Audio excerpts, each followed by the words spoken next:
Yesterday was an interesting day. New York City Mayor Eric Adams, he's a Democrat, met with President-elect Donald Trump's border czar, Tom Homan, to discuss the migrant crisis in New York City caused by the Biden-Harris administration. New York has seen more than 225,000 migrants arrive since 2022. And according to Immigration and Customs Enforcement, New York City is home to more than 58,000 criminal migrants, including more than 1,000 gang members. Mayor Adams says the priority now to get the criminals out first. Take a listen. We're going to protect the rights of immigrants in the city that are hardworking, giving back to the city in a real way. We're not going to be a safe haven for those who commit repeated violent crimes against innocent migrants, immigrants, and longstanding New Yorkers. That was my conversation today with the border czar to figure out how do we go after those individuals who are repeatedly committing crimes in our city.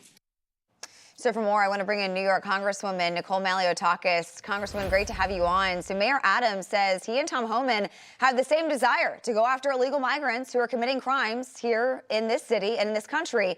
This makes sense. If you're here harming Americans, then you can't be here. But how confident are you that New York City will be able to get these people out? Well, first, let me say that it was the election of President Trump that obviously made all the difference and has pushed Eric Adams to do the right thing. But the mayor has had the ability to issue an executive order, and I had suggested this 2 years ago, that he issue an executive order claiming that this was a public safety emergency, and then federal law obviously supersedes city law, and he should be cooperating with ICE. He did not do that this entire time, and he did not cooperate with the 100 or so detainer requests he was receiving every year from ICE. And I got to remind the viewers that under President Trump, you had about 2,000 to 2,500 detainer requests coming out of that administration from ICE. Under Biden, there's only been about 100 to 150 detainer requests. And obviously, those are the worst of the worst. People who are probably wanted for murder, for rape, for real heinous crimes in their home country. And still in that situation, Eric Adams did not comply, even though New York City sanctuary law allows them to comply when it is for a violent offender or for a sex offender. I remember fighting Bill de Blasio to get sex offenders included on the list of which New York City could comply with ICE. So why hasn't he done what he could do in his capacity today? Why do you have to wait for the Trump administration to come in and show him the way? Yeah, you make up a great point. He waited until Trump was elected, and now he's changed ideas on everything. And then last week, he said that he could leave the Democratic Party to join the Republican Party. Do you see that actually happening after Trump's historic victory? Do you think a Republican mayor, if it was Eric Adams, could he win the next election cycle? Look, I think Eric Adams is a long way to go before we view him as a Republican. I mean, he has opened up migrant encampments in our national park. He took over a assisted living facility from seniors and veterans and turned it into a shelter for migrants as well.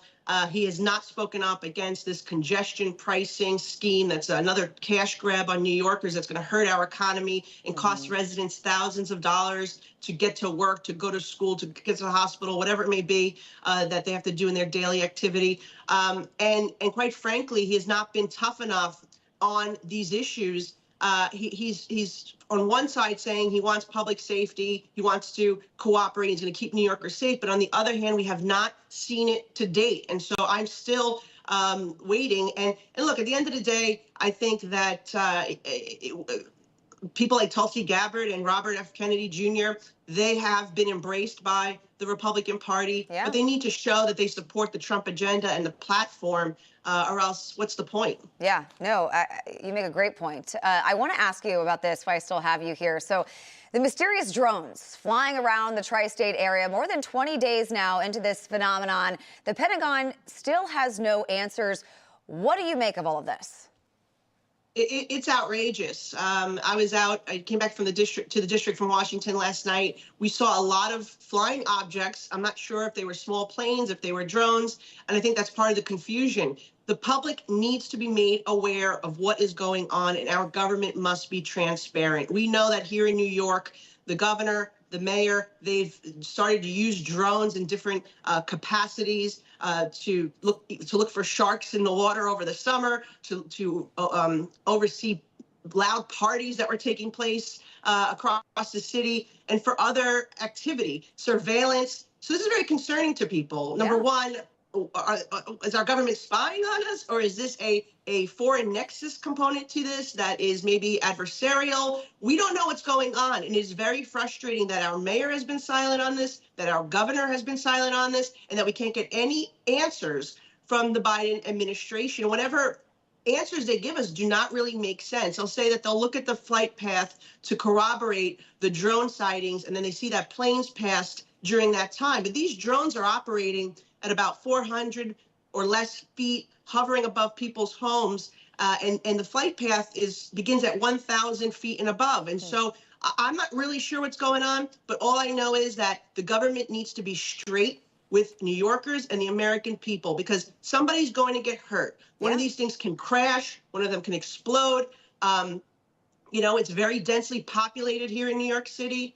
And also, why are these things flying over critical infrastructure? The Verrazano Bridge, the Coast Guard base on Staten Island, the Army base on the other side of the Verrazano Bridge in Brooklyn. So it is very concerning. We just want the government to be straight with us. Yeah, absolutely. Pressure is mounting for sure. Congresswoman, thank you so much for joining me. Really appreciate it. Thank you.